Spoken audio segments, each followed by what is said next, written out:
Once upon a time, there were two best friends. One of them had a computer and the other one sucked.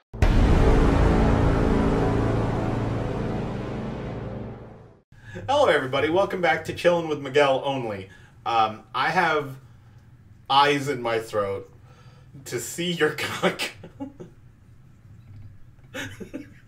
That is a conversation that took place in the minute and a half between episodes that just took place, and that's where we're leaving that. I don't even know how that happened. I don't even know how we got here. Anyway, I have 5 questions to ask your soulmate, but I'm altering it to 5 questions you ask your best friend. So the first one, what's a memory of us that makes you smile instantly? Okay, like legitimate or funny answer? Either, whichever one feels right. Because mine is probably New Year's 2013 when we... Well, while you and other people were there, but you and I specifically brought up the idea of peeing on Priuses. Oh, yeah, that was a pretty good one. That, like, every time I think about how that became, like, other people co-opted it, but, like, that was mine and yours thing, is when we were drunk, we would find Priuses specifically to piss on them. This is why I can, like, understand how people can become alcoholics, because all of the memories that immediately popped into my head... We were drunk. We were fucking drunk. Yeah. I mean, like, the memory of me feeding you shit from the fucking Waffle House... Oh my god, yeah. When you were passing out, that one's on there. Us being transported around on New Year's, man, I want to say 2019, maybe?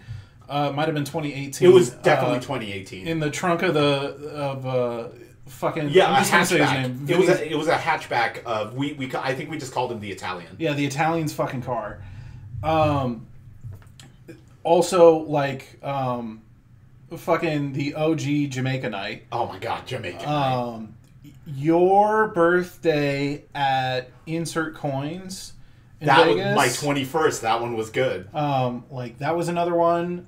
There are, like, a lot of, like, memories of the two of us drinking together that immediately make me smile. Which I don't want to like diminish the good sober memories we have. But it's one of those, like, those are the ones that immediately spring to mind because they were such, like, a not even out of character, but just such a stark contrast of, like, the memories we make sober. And it's, yeah, I mean, you know, drinking, it lowers your inhibitions, and both of us already have what I would argue are pretty low inhibitions. Below average inhibitions, right? Like, there's a lot of shit we would do for $20, but... Hey, I'm just saying, a hole is a hole in any port in the storm. It's fucking...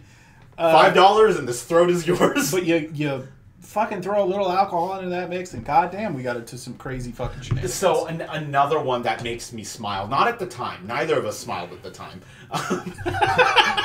It was your 21st birthday, and you were just absolutely fucking piss hammered.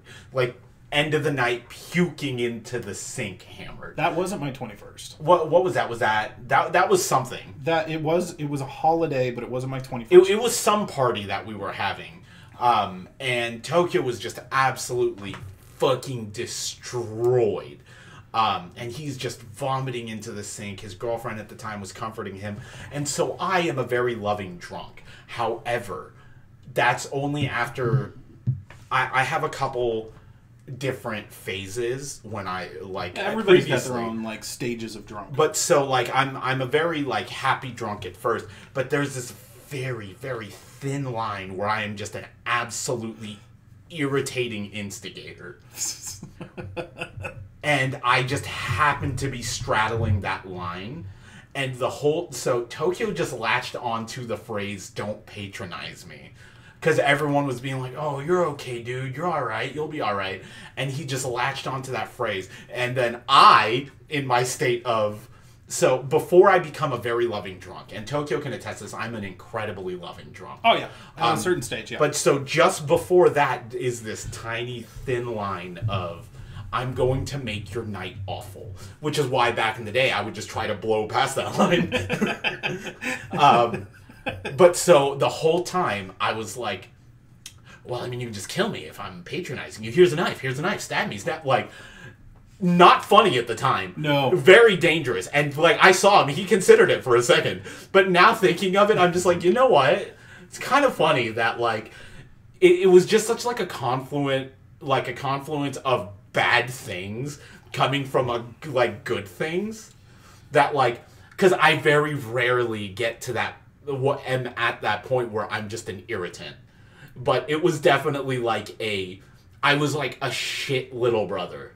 In that moment. In that very moment, yeah. There's a contrasting moment, right? These are what I would say are bad drinking memories, right? But the contrast to that moment is when we were having a party at my place, and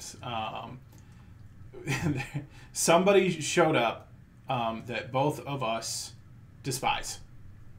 Oh my God. Frankly. Yeah. We both just absolutely despise them.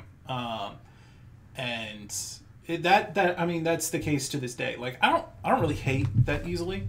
I don't really hate a lot of people. Miguel, he's a bit different than me. I think he can. So we've talked about this on the channel. I don't actually hate a lot of people. There's about 5 or 6 people that I genuinely, absolutely despise with every fiber of my being, and 3 of them are fictional. This person, you have to really, actively wrong me in a very serious way for me to, hate you. And this person, I hate. Yeah. I hated them at the time that they showed up. Now, they were embedded in our friend group. They were playing nice. We had a friend of ours that was visiting. Yeah. But these 2 were unfortunately joined at the hip. Absolutely. Most of the time. The person that we did want to hang out with came over, and unfortunately, the subhuman that was attached to them came along. And I was at Tokyo's place, and they came over, and then Tokyo was like, oh, I need to go pick somebody up. And at the time, he only had a 2-seater Miata. Yeah. And the whole time I was being like, take me with you, take me with you, take me with you. And he was like, I couldn't space. I couldn't go pick up our other friend and come back and bring him because it was just a 2-seater fucking tiny dime of a car. So he left, and there was a handle of Sailor Jerry's that was brought and a 2-liter of Coke. In about 45 minutes, I drank 2/3 of that handle by myself because I refused to be sober around this person. And about 1/3 in, I ran out of Coke, so I was just drinking straight rum. And I have never, in all my years, had someone react that negatively to binge drinking as you did that night. It was genuinely concerning. Well, because I'd had people gotten drunk and thrown up, and I've had people fucking piss themselves. I've seen a bunch of shit drinking before, right? So when I'm really just when I blow way past the fucking line, I get stuck in time loops, in which I'll just repeat myself over and over and over and think that I'm saying it for the first time. At some point, somehow I ended up in a different room sitting on a couch and being like, guys, I'm really fucking drunk. I'm so sorry I'm drunk. And then I didn't realize I said that. And about 10 minutes later, guys, I'm so drunk. I'm so sorry. It completely destroyed your in-the-moment short-term memory. It was just gone. I blacked out.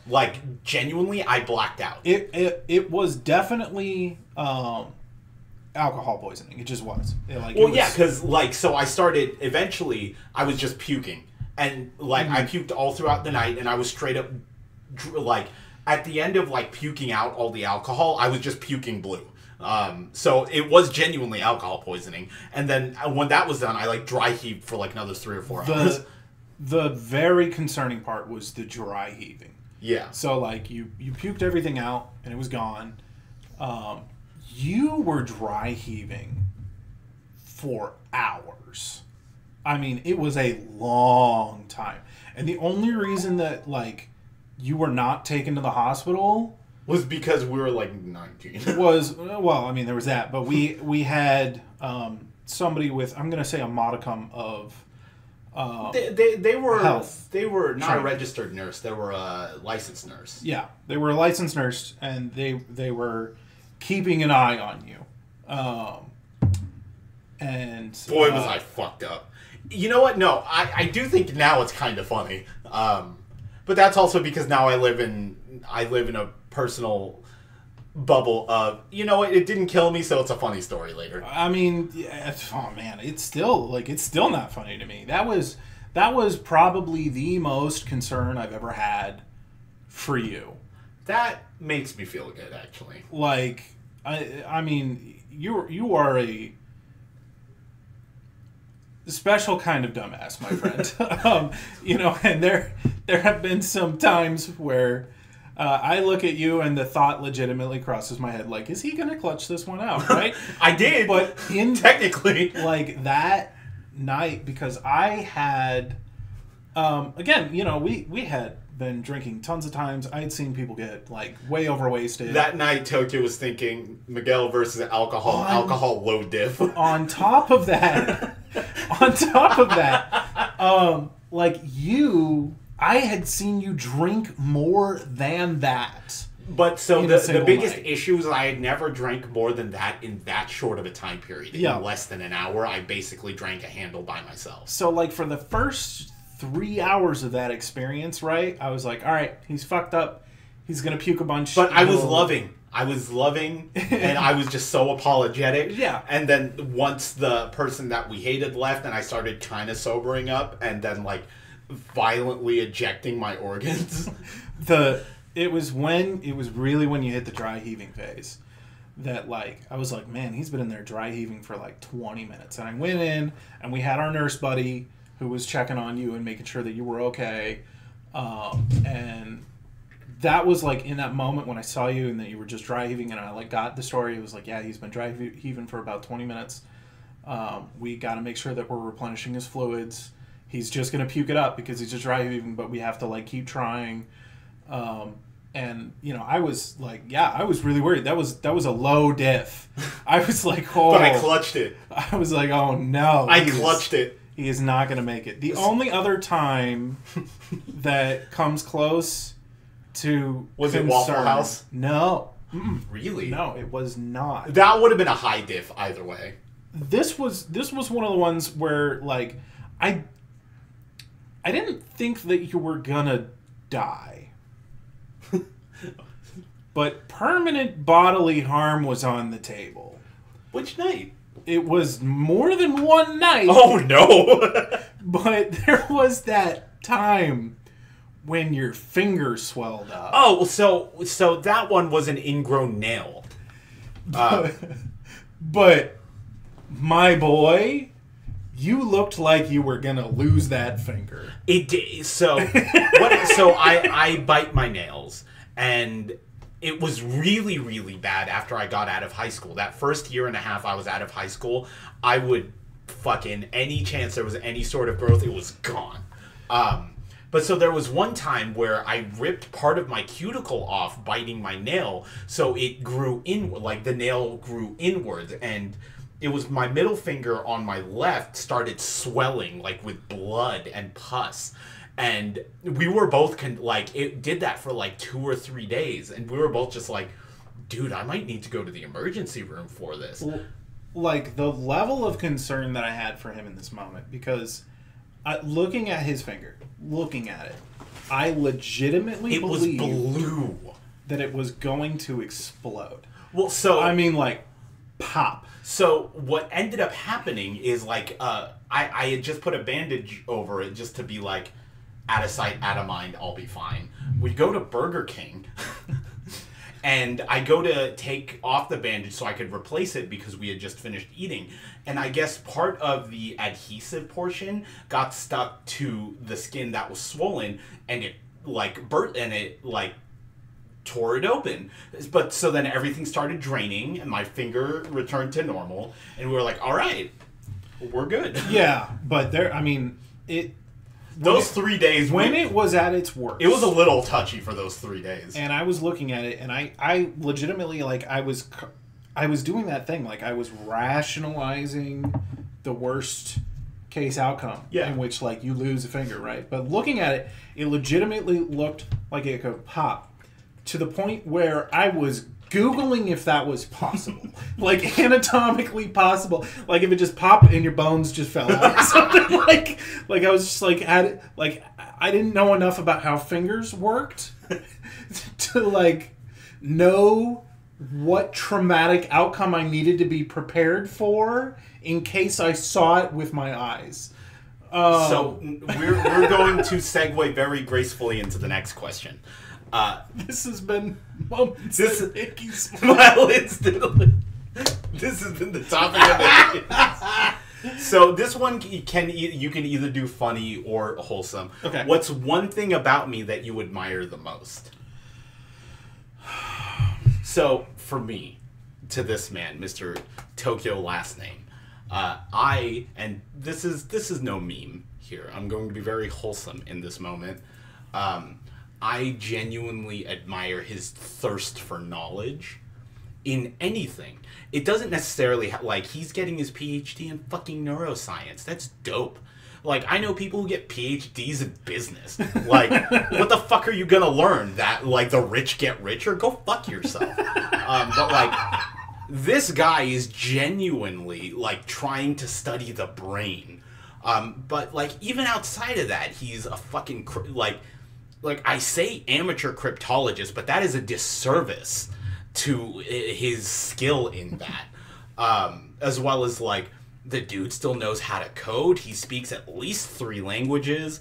Like, all my brain power for learning goes into how much weight can I move. Okay, all right. So, but I'm going to segue that because that was actually what I was actually going to say that I admire about you. Is that I put my whole pussy into things? Kind of.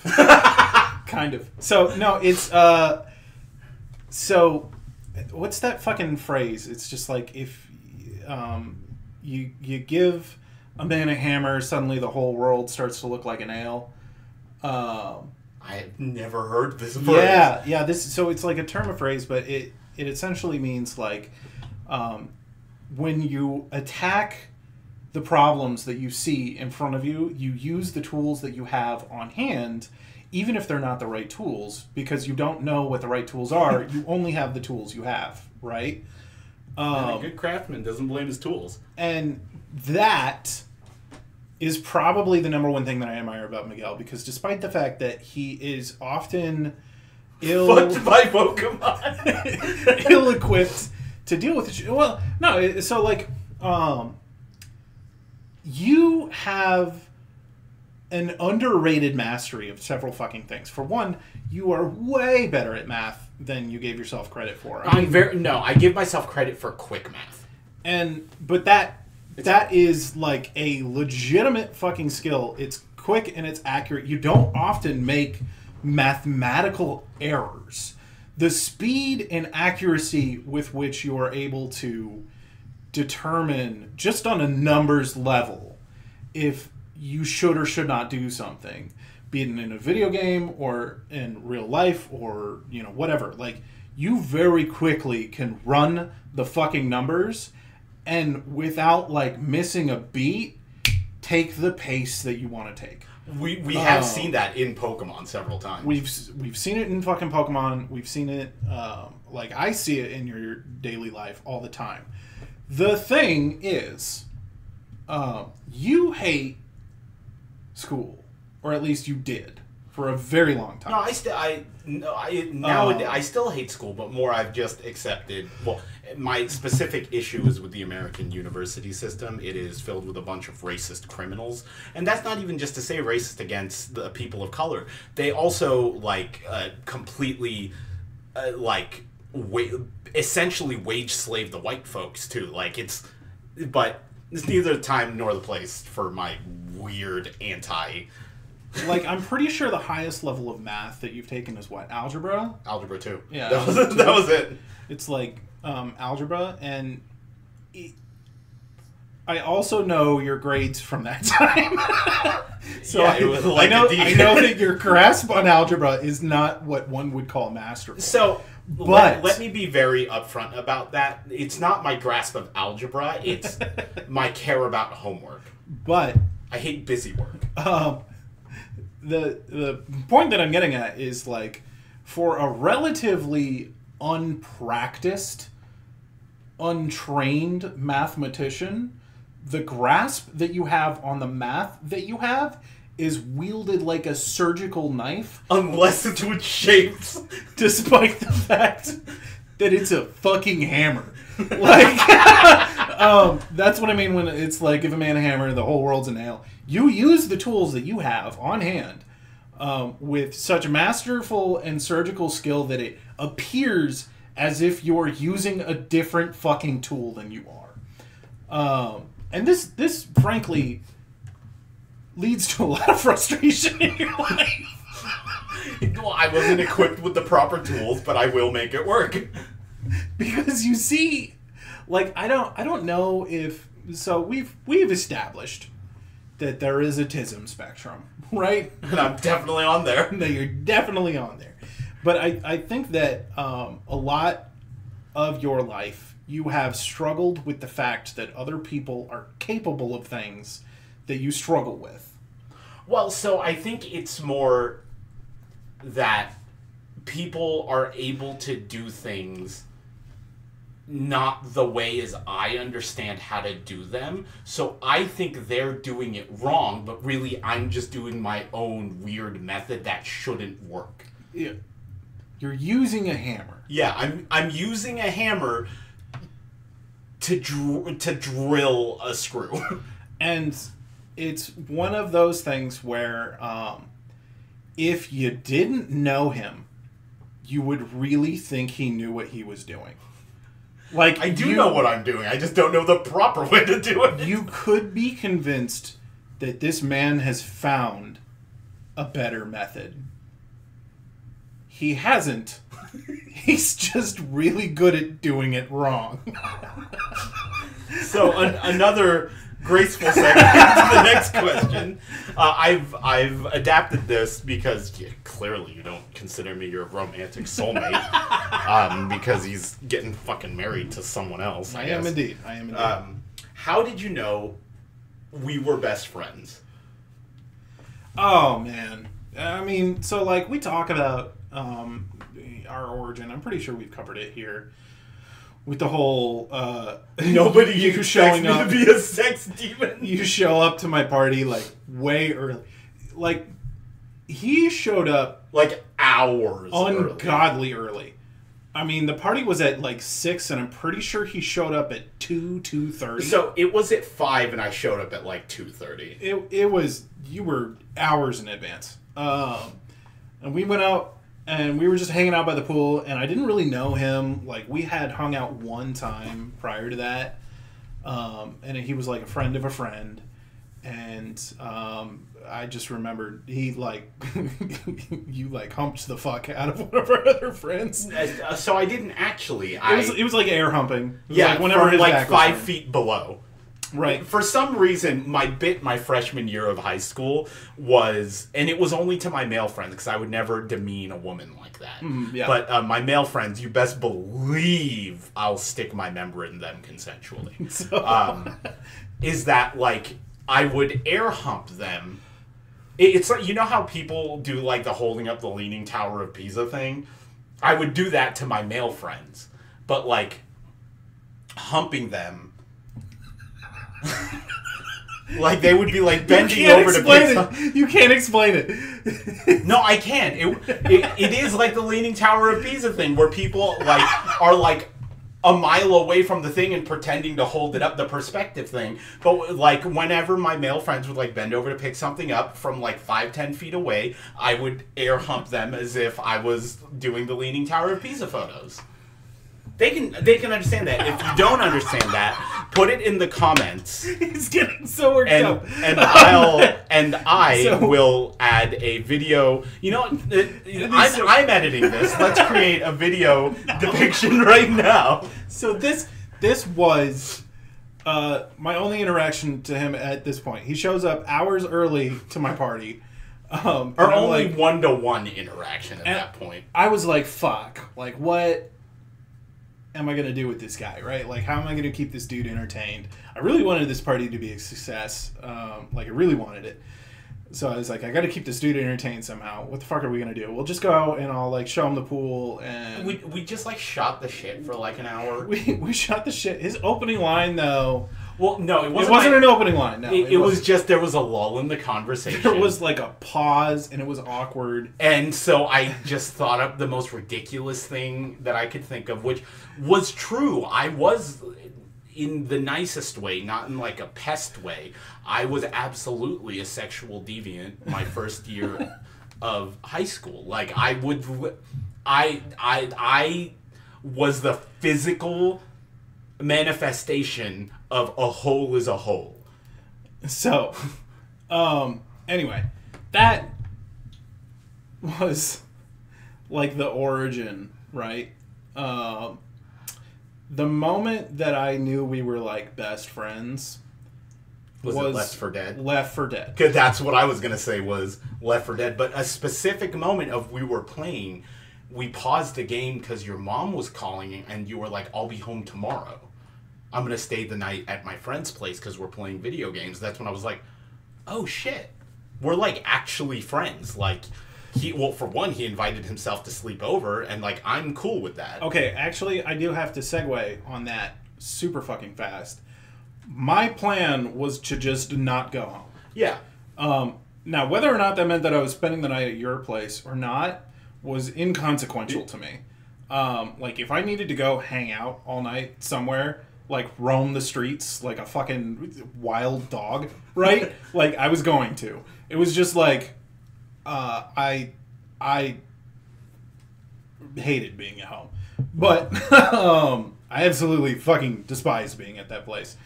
And, I had an opportunity where, he had somewhere he could stay and do something. Right. I was just like, no, I'm going to do this for a while. And then, like, if I can't stay here, like, if he's just like, I didn't say you could stay here. I was just literally going to go roam the streets all night. The funny thing is, even if I said no, there's no way my mom would have let him leave that late.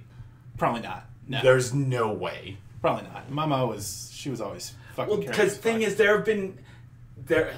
I don't know the furry. That's just how I'll describe him. All right, the furry. One time, the furry came over.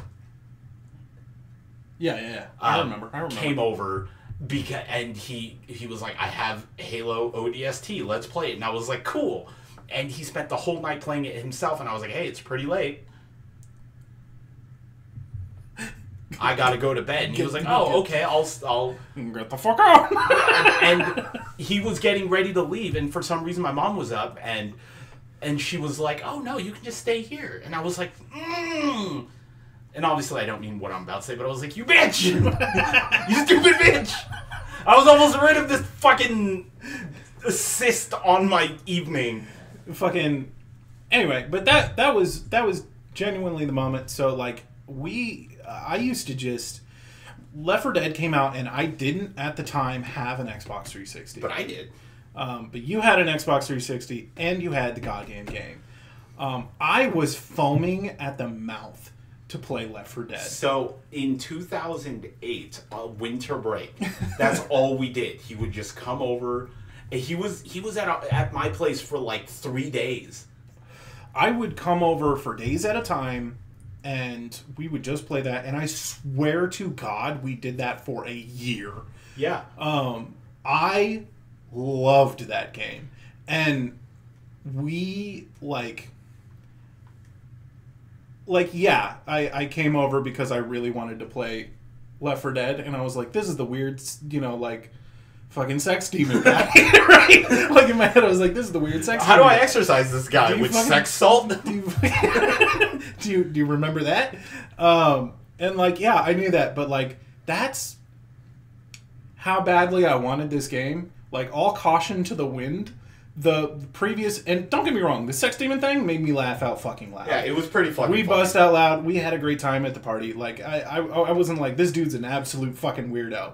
But I did think you were a little bit of a weirdo. right? Which was kind of, like, I hate admitting this now. because because now I am a weirdo, but, like, funny haha weirdo. Like, I was trying so hard in, like, freshman year and, like, sophomore year to put out the male version of I'm just quirky ooh woo. Like, yeah. I was trying so hard to be, like, mysterious emo kid. And now I'm just like, what a fucking loser, dude. What a fucking moron. But, to the point, I believe that I had mentioned at school, I had said, like, I really want to play Left 4 Dead, and I just, like, I was, like, lamenting it out loud. And I was like, oh, I have the game. And he mentioned it, and I was like, boom, there. Like, it wasn't even a fucking question. And then just through literally the hours of us playing that fucking game together, because it was co-op. You could play it split screen fucking co-op. Through the hours of us playing that fucking game together, like, we forged a love that will take us through the ends of time. It became a friendship that was stronger than any friendship that I had up to or since. Now, a lot of that is the person that Miguel is, right? Like, we're good buds. We just mesh. We get along. For some reason, we're capable of... because I used to be a people pleaser. we are capable of spending tremendous amounts of time together, right? Literally, for about a year and a half, we spent 90% of our time with each other. Like, all the fucking time. And it was just one of the... Like, I felt... And maybe it was because you were kind of a fucking weirdo, right? Yeah, kindred spirit. I felt that I didn't have to, like, pretend to be a cool guy or do any of that shit, right? Like, I could just be a little fucking weird and not catch any shit from it, because if, like, you tried... you would catch shit, but you wouldn't catch judgment. Right. It was no, like, I could just do whatever. So it became a very comfortable space for me to be in. And it was a lot more comfortable than home. Like, it was, ooh, my God. And it was definitely more comfortable than, like, trying to pick up the bitches, you know what I mean? Like, well, yeah, especially because the bitch that you tried to pick up at that time was a psycho, and who you would pick up again later and continue to be a psycho. Anyway, before I gracefully segue into the last question, the moment that I knew, like, 100% solidified our best friendship was winter break the following year when we went to Tahoe. Yeah. Was that, like, we already, like, considered each other, like, our best friend, but, like, that was, like, the moment of, like, because we clearly enjoyed each other's company more than the third friend we had. Yeah. Like, the third friend, despite the fact that he was the one that invited us, was the third wheel. Yeah, and I mean, that was... And we were there with his family. That was just the way that a lot of our adventures went. We third-wheeled our friend. Straight up. Like, it was an adventure for me and him, and these other people were also there. Like, it was our adventure, and there were adjacent company. Yeah, you're the cis that got stuck to our hips. It was the fucking supporting cast. You know, it was there was the B team, and that was just how it was. Oh my God, we really did have a B team of friends. We absolutely had a B team of friends. Oh my God, we were awful. We were. Yes. But we bonded over that awfulness. And I will not have you diminish it. I won't. But anyway, before we end this episode, the final question. This one I do expect you to be Mimi on, because it is actually a very heartfelt question, and it should be actually asked to your soulmate. What's a dream you have for our future together? My dream for us is that he decides not to go through with his engagement, and he instead whisks me off on, like, a really romantic 87-day, like, hot air balloon ride, in which we just absolutely sexually maul each other for, like, 40 of the days before we realize that while we may love each other with all of our souls, we are absolutely not sexually compatible. Because I don't think he's a bottom, and I'm not a bottom when it comes to men. Jesus, that went on for a while. Jesus. Anyway, what's your meme dream for us in the future? Fuck, dude. I don't know. So, like... Shit. I don't know if it's actually a meme. Well, say it. Is it the blimp? No. So, you're saying you don't want to do the blimp thing anymore? No, there is a level of hope that I have for your specific future, right? Oh, being the buffest librarian in the history of existence? No, like actually. So maybe not the buffest part. I don't honestly care about that. I do. That's my dream. I know, and that's... You're saying you don't care about half of my dream? Fucking awesome for you. I'm gonna get on SARMs just to fucking spite you. But it's like becoming a librarian and getting into... Because you've had some shit jobs, man. Oh, some real, like... You know, I've had some jobs that have a face that only a mother could smother. And, like, I have had some shitty jobs over the years, but, like, a lot of my career and a lot of those shitty moments were self-imposed in me chasing a dream, right? And I got to accomplish a lot of really cool things. I got to do cool things. I got to meet cool people. Like, there are a lot of stories and character building that came from that, right? It wasn't like working a shitty job at, like, a grocery store or some shit where it's just a routine 9 to 5, just paying the bills kind of dealio. Whereas a lot of it was to pay the bills. It was a wild fucking ride for me. And I anticipate that will never change because I am crazy. Because he's getting his PhD in neuroscience. But, you know, I would like to see a future where you have work that is meaningful to you and it supports the life that you want to have. So you just want to be able to hire me for a lower than market rate, don't you? You know, I just, like, I would love... Because you know I would take a discount. I would love for you to become a librarian and then, like, love being a fucking librarian. So here's the thing here's my actual dream that I know is actually wildly unrealistic, so I'll settle for... like the being a buff librarian thing. Mm-hmm. Ideally, in the process of getting my master's in library science, I actually win the Mr. Olympia twice. That's why I say the buffest librarian in history. However, at my age and with my muscular genetics and with my lack of anabolic steroids in my system, winning the Mr. Olympia as a natty twice is going to be incredibly difficult.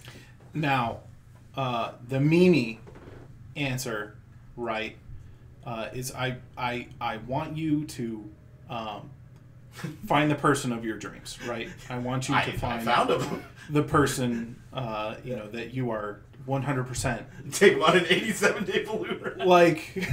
like, destined to be with. Like, you're compatible in every single way. You're compatible sexually. You're compatible... you know, physically, romantically, emotionally. I want all of that to happen. And for you to get to the altar and right at the moment where they're like, you know, like, does anybody have any reason why these two should not be wed, right? I want your bride or groom-to-be to rip off their face mask and for it to be John Cena. Just be like, it was me! And I want it to be John Cena and I want him to challenge you to whatever fucking WrestleMania we're fucking up to. You want to know the worst fucking thing? If it was anyone else except John Cena, I could politic backstage for a win, for a dusty finish.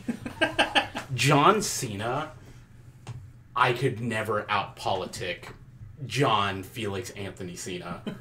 He'll get his win at Mania. And you know what? I'll be stuck back at the bottom of the card, working my way back up just like I am in Pokemon. Anyway, we'll see you all on Monday. Goodbye, everybody.